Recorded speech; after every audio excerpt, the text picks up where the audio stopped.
नमस्कार, मैं Harnath Singh, देमरा inter college कुराबली Mainpuri.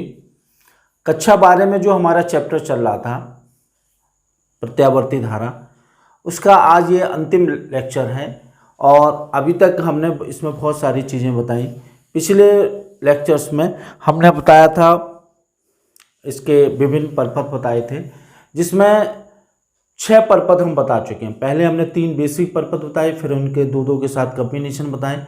आज जो हम आपको परपथ बताने वाले हैं उसमें तीनों चीज़ें जुड़ी होंगी, प्रेरकत्व, धारिता एवं प्रतिरोध, जिस वजह से इसको हम बोलते हैं LCR परपथ। LCR परपथ में सभी परपथ समाये होते हैं। अगर आपको LCR परपथ समझ में आ जाता है तो आपको सभी परपथ समझ में आ जाएंगे। लेकिन LCR परपथ तभी समझ में आएगा जब हम पिछले परपथों का अच्छी तरह से अध्ययन कर चुके हों। तो सबसे पहले हम आपको लेते हैं LCR परपथ। तो इसमें इस तरह से हम सर्किट बनाते हैं, इसको आप समझ लीजिए। ये तो रहा हमारा प्रेरकत्व, ये रही धारिता संधारित्र के रूप में, और ये रहा हमारा प्रतिरोध।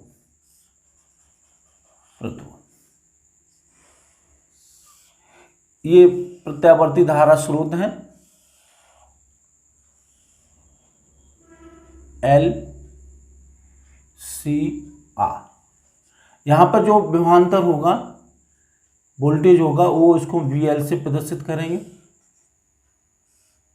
यहां पर जो विभवांतर होगा उसको हम VC से प्रदर्शित करेंगे, और यहां पर जो विभवांतर होगा उसको VR से प्रदर्शित करेंगे। अब देखिए, अगर इसमें हमने मान लिया किसी क्षण बहने वाली धारा इस सूत्र से प्रकट की जाती है। किसी क्षण बहने वाली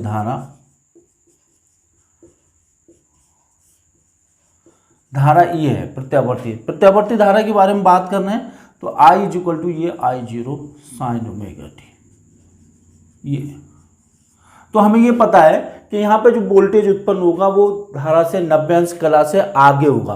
तो इसको हम ऐसे दिखाएंगे, यहाँ पे इस तरह से, ये I और ये VL, ये 90 अंश। इसी तरह से यहाँ पे जो वोल्टेज होगा वो इससे 90 अंश कला से पीछे होगा, तो इसको हम ऐसे दिखाएंगे, VC। इसी तरह से यहाँ पे जो वोल्टेज होगा वो समान कला में होगा, तो इसको हम ऐसे दिखाएंगे, इस तरह से। तो अगर इनको हम सम्मिलित चित्र बनाए तो ये स्थिति पैदा होगी, I VR और VL और ये VC। ये आपने देखा कि VL और VC एक दूसरे के विपरीत कला में होंगे, विपरीत कला में। तो अगर हम ये मान लें कि ये हमारा VL बड़ा है VC से, पहले केस में हम ये मान लेते हैं, अगर VL बड़ा है VC से तो जो हमारा परिणामी वोल्टेज होगा वो इस तरह का हुआ है, इस तरह की स्थिति पैदा होगी, ये VR और ये होगा VL minus VC।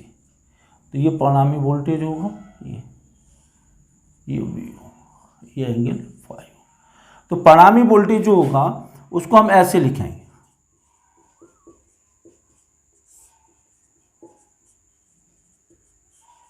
V square is equal to VR square plus VL minus VC का होल स्क्वायर। इस तरह से हम इसको लिखेंगे। अब देखिए, इसमें VR किसके बराबर होगा? VR होगा I इंटू R। VL किसके बराबर होगा? I into omega L। VC किसके बराबर होगा? VC बराबर I इंटू 1/ओमेगा C। तो इस तरह से V square is equal to I into R का whole square plus I into omega L minus I into 1/ओमेगा C का होल स्क्वायर। तो V स्क्वायर I स्क्वायर, और इसको ब्रैकेट में लिखेंगे तो R square plus omega L minus 1/ओमेगा C का होल स्क्वायर, इस तरह से। तो V is equal to I under root R square plus omega L minus 1/ओमेगा C का होल स्क्वायर। तो v अपॉन आई इस परपथ की क्या कहलाएगी, प्रतिबाधा कहलाएगी, v अपॉन आई। इसको हम बोलेंगे z is equal to under root R square plus omega L minus 1/ओमेगा c का होल स्क्वायर। ये हमारी प्रतिबाधा कहलाएगी, रुकावट कहलाएगी। अब इसमें एक चीज़ देखिए, इसमें कलांतर कितना होगा, tan फाई। तो tan फाई जो होगा वो होगा ये ये V L minus V C upon V R, V L minus V C upon V R.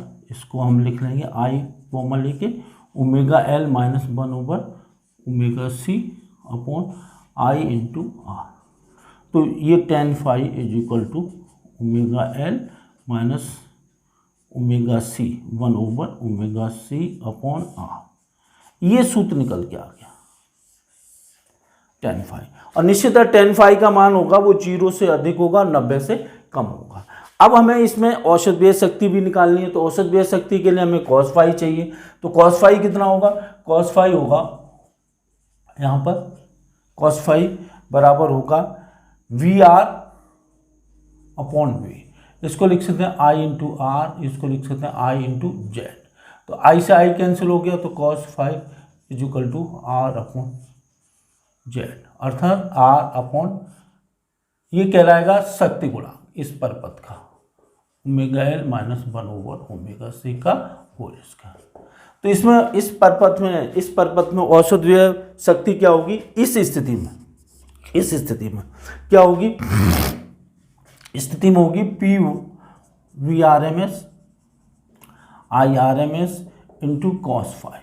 तो ये हो गया V R M S into I R M S into R upon under root R square plus omega L minus 1/ओमेगा C का whole square. ये value न तो अधिकतम है न शून्य है, न शून्य है।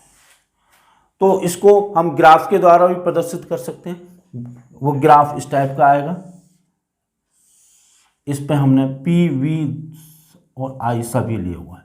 तो इसमें इस तरह की स्थिति होगी। ये तो हो गई हमारी धारा, ये हो गया वोल्टेज, क्योंकि वोल्टेज धनात्मक है, ये धारा और ये वी। देखिए यहाँ से यहाँ तक धनात्मक है दोनों, तो पी भी धनात्मक होगा।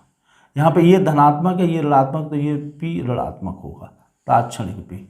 यहाँ दोनों धनात्मक होंगे और यहाँ पे एक धनात्मक एक ऋणात्मक, पी ऋणात्मक। तो ये देखिए धनात्मक भाग ज़्यादा, ऋणात्मक भाग कम है, तो इस वजह से औसत व्यय शक्ति हमारी धनात्मक होगी। अब हम दूसरा केस लेते हैं, उसमें हम केवल रिजल्ट लिखेंगे। देखिए दूसरे केस में हम स्थिति लेते हैं जब हमारा वी सी वी एल से बड़ा है, तो केवल हम रिजल्ट्स को लिखेंगे। केवल यहाँ पे ये चीज़ें बदल जाएंगी, क्या क्या चीज़ें बदल जाएंगी वो हम आपको बताना चाह रहे हैं। देखिए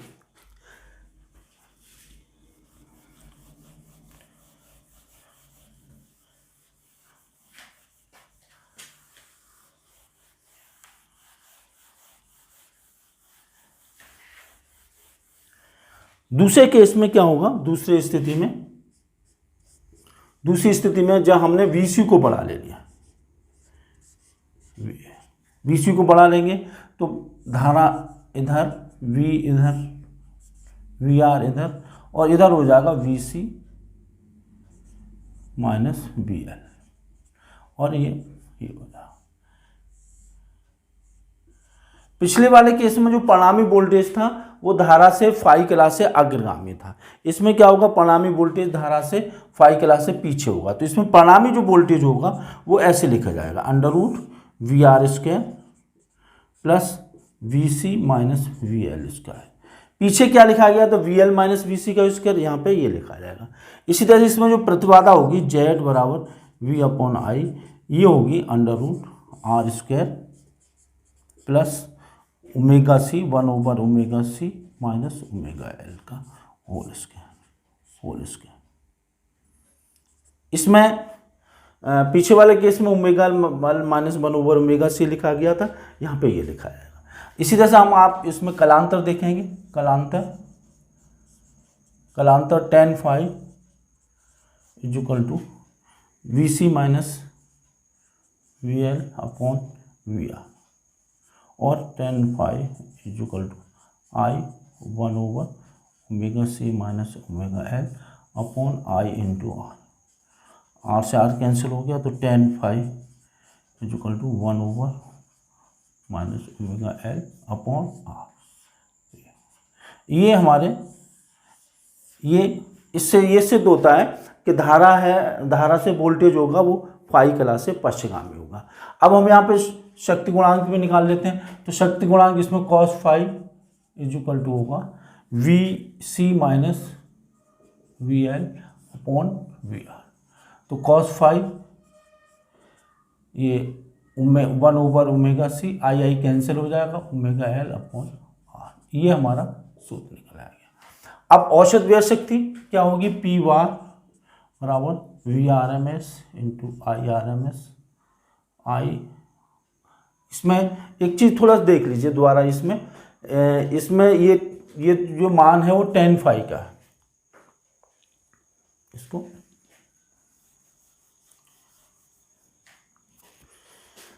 देखिए, इसमें शक्ति गुणांक को और देख लीजिए। शक्ति गुणांक cos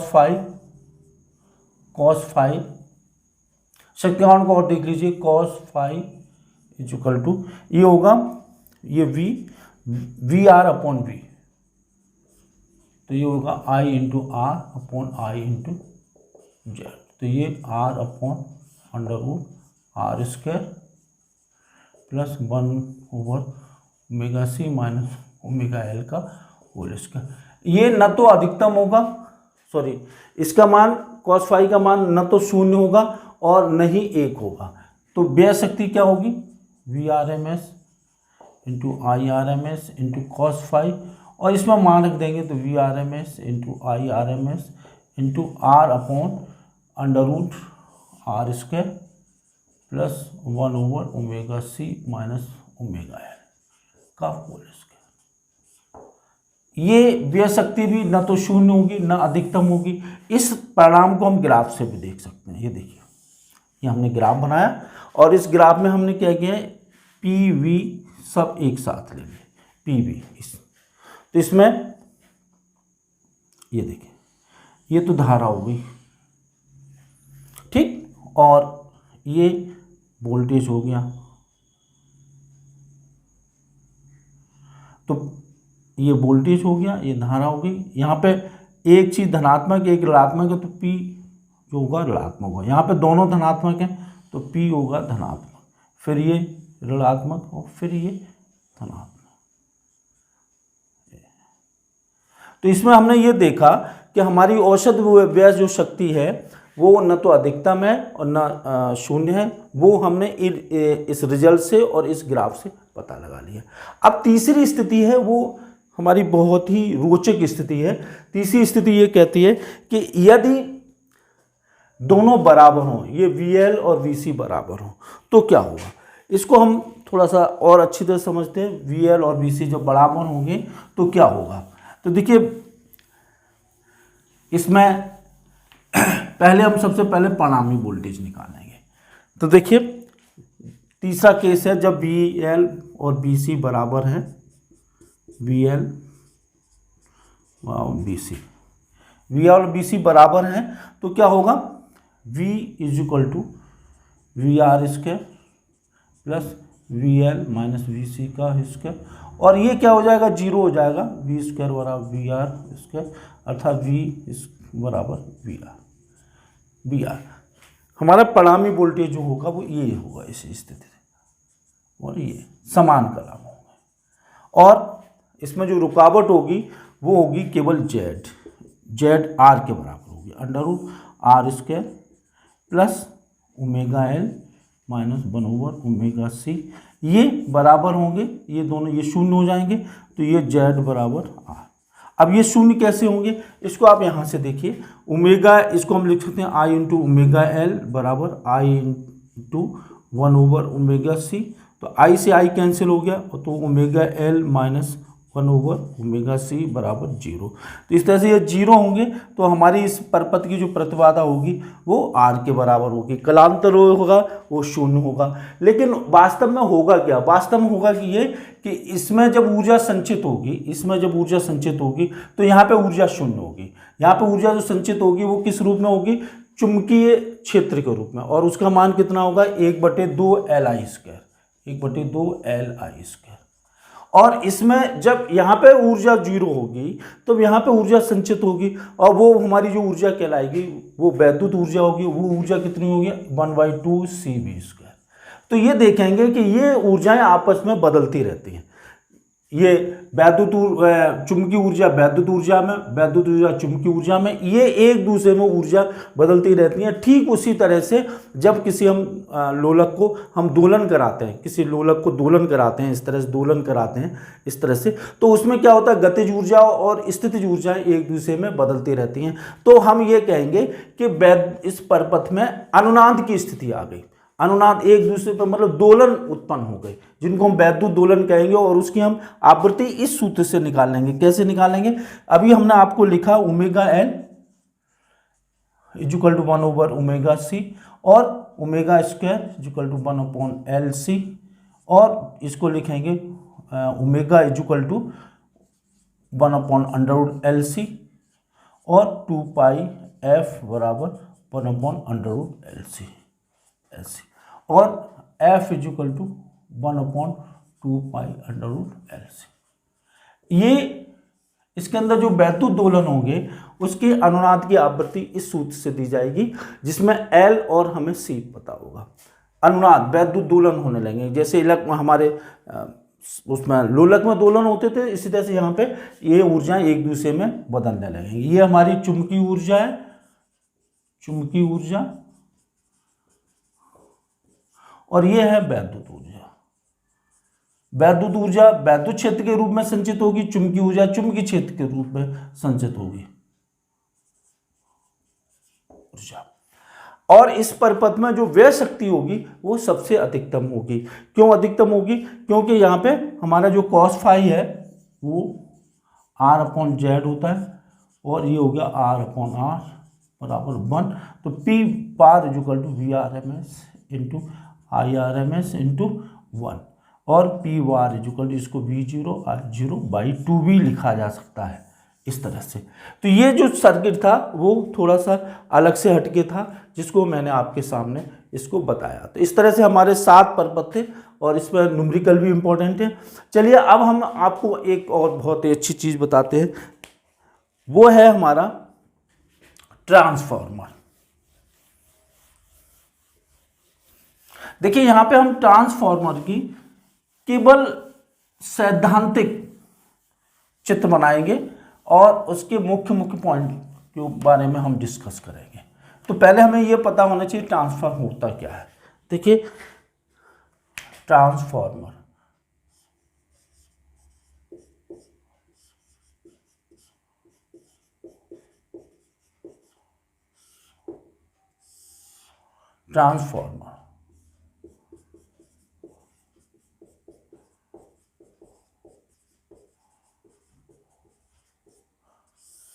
देखिए ट्रांसफार्मर एक ऐसी युक्ति होती है जिसके द्वारा हम प्रत्यावर्ती वोल्टेज को कम ज़्यादा कर सकते हैं। इसके अपने एक अलग फायदे होंगे, वो हम आपको लास्ट में बताएंगे। ये ट्रांसफार्मर में हमारी 2 कुंडलियां होती हैं, जिसको पहली कुंडली होती है उसको हम प्राथमिक कुंडली कहते हैं, दूसरी कुंडली होती है उसको हम द्वितीय कुंडली कहते हैं। जैसे इसको हम ऐसे प्रकट करते हैं इस तरह से,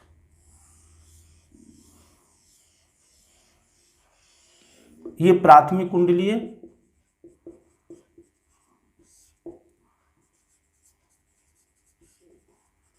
और ये द्वितीय कुंडली है, द्वितीय कुंडली।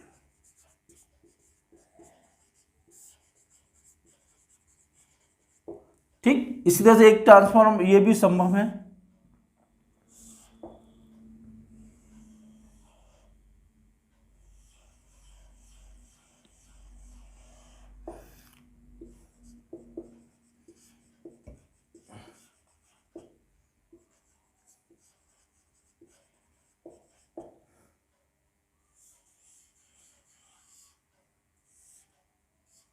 द्वितीय कुंडली,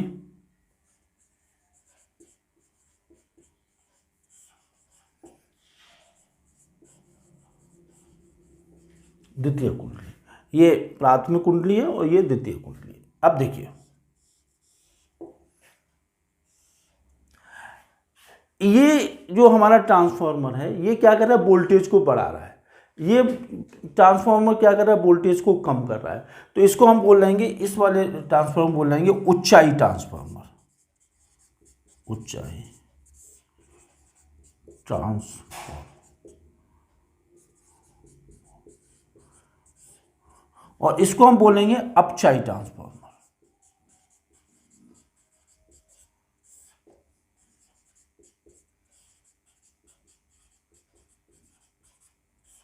ट्रांसफार्मर देखिए, ऊंचाई ट्रांसफार्मर क्या करता है, कम वोल्टेज से ज़्यादा वोल्टेज करता है, और अपचाई ट्रांसफार्मर क्या करता है, अधिक वोल्टेज से कम वोल्टेज को करता है, वोल्टेज को कम कर देता है।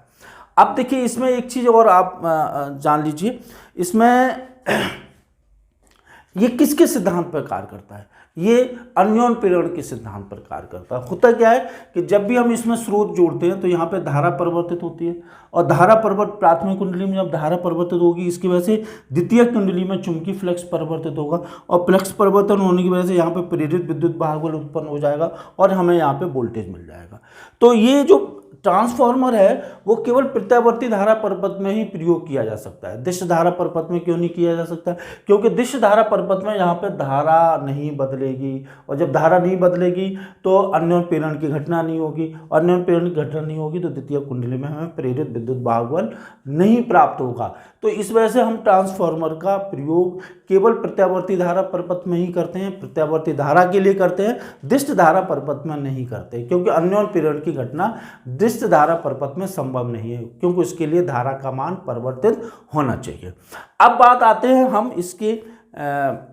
इसकी दक्षता, इसके बारे में थोड़ा सा और समझ ले। तो इसके लिए देखिए हमने प्राथमिक कुंडली में फेरों की संख्या ले ली NP, और इसमें द्वितीय कुंडली में ले ली फेरों की संख्या NS। तो देखिए इसकी वजह से यहाँ पर प्रेरित विद्युत वाहक बल पैदा होगा, और इसकी वजह से यहाँ पर प्रेरित विद्युत वाहक बल पैदा होगा।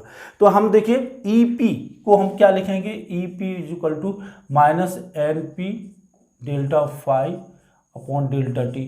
ये तो द्वितीय प्राथमिक कुंडली में प्रेरित विद्युत वाहक बल उत्पन्न हुआ।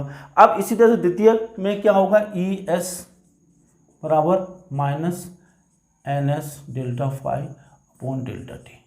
जब हम इसको भाग दे देंगे ES upon EP is equal to NS upon NP, इसको हम बोलेंगे R कहलाता है परिणमन अनुपात, परिणमन अनुपात, इसको इंग्लिश में बोलते हैं ट्रांसफॉर्मेशन रेशियो। ये मान होता है, ये देखिए यहाँ पे इसका मान 1 से अधिक होगा, और यहाँ पे 1 से कम होगा, क्योंकि यहाँ पे आप देख रहे हैं फेरों की संख्या में कम अंतर है। अब देखिए परिणमन अनुपात निकाल लिया। अगर हमारा ट्रांसफार्मर आदर्श है, ट्रांसफार्मर में कोई लॉस नहीं हो रहा, जितनी ऊर्जा हम इधर दे रहे हैं उतनी शक्ति हमें इधर मिल रही है, तो आदर्श ट्रांसफार्मर के लिए हम क्या लिखेंगे,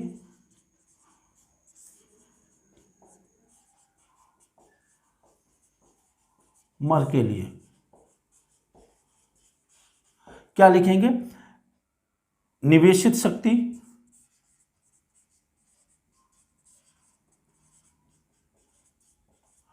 बराबर निर्गत शक्ति।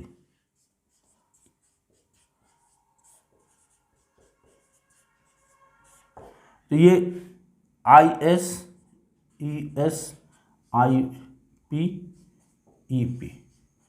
IS क्या है, द्वितीय कुंडली में बहने वाली धारा, IP क्या है, प्राथमिक कुंडली में बहने वाली धारा। तो इसको हम ये भी लिख सकते हैं IS into VS IP into VP, क्योंकि इसमें जो उत्पन्न प्रेरित विद्युत वाहक बल होगा वही वोल्टेज के बराबर होगा।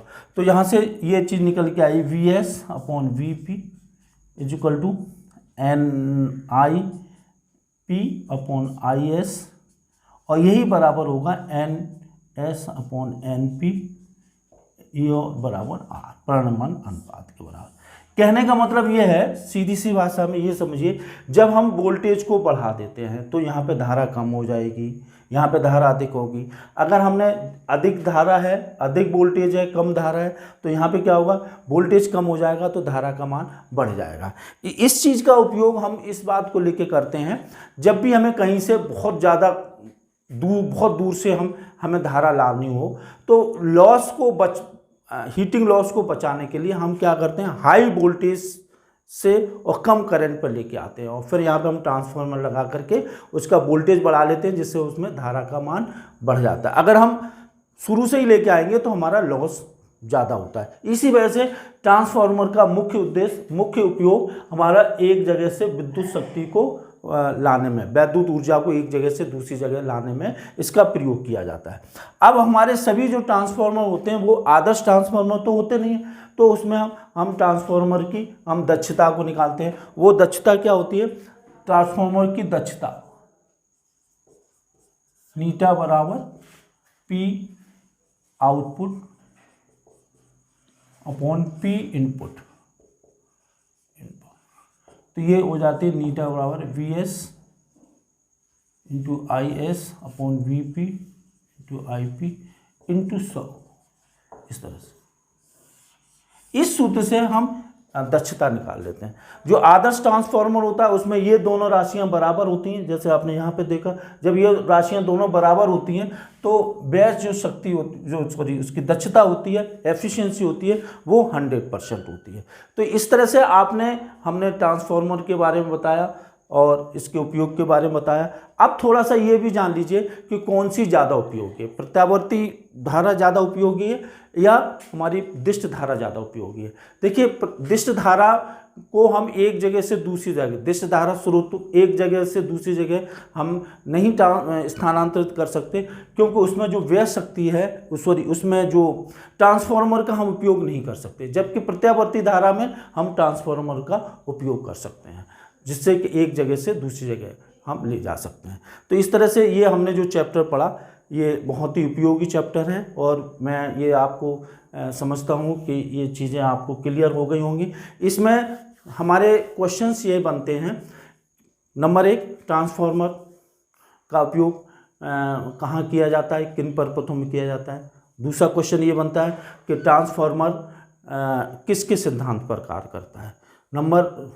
और अगला ये क्वेश्चन बनता है कि ट्रांसफार्मर में जो शक्ति लॉस होती है वो किन किन कारणों से होती है। आपने देखा होगा जब ट्रांसफार्मर जहाँ पे लगा होता है वहाँ पे हीट पैदा होती है, वाइब्रेशन पैदा होते हैं, उसमें जो चुंबकीय फ्लक्स परिवर्तन होता है उससे लॉस होता है। तो बहुत सारे लॉस पैदा होते हैं जिसकी वजह से हमारी निवेशित शक्ति और निर्गत शक्ति एक दूसरे के बराबर नहीं होती है। तो इस तरह से हमने बहुत सारी इसकी चीज़ें पढ़ी और इसमें न्यूमेरिकल भी इसके इम्पोर्टेंट हैं, जिनको हम अगली वीडियो में आपको बताएंगे। और इसमें हमने इन सब चीज़ों के बारे में पढ़ा। इस परपथ में हमने प्रत्यावर्ती धारा परपथ का बहुत इम्पोर्टेंट चैप्टर पढ़ा, जिसको हम LCR परपथ कहते हैं। और मैं समझता हूँ कि ये आपको अच्छी तरह से समझ में आ गया होगा और आप इसको न्यूमेरिकल भी अच्छी तरह से करिएगा। धन्यवाद।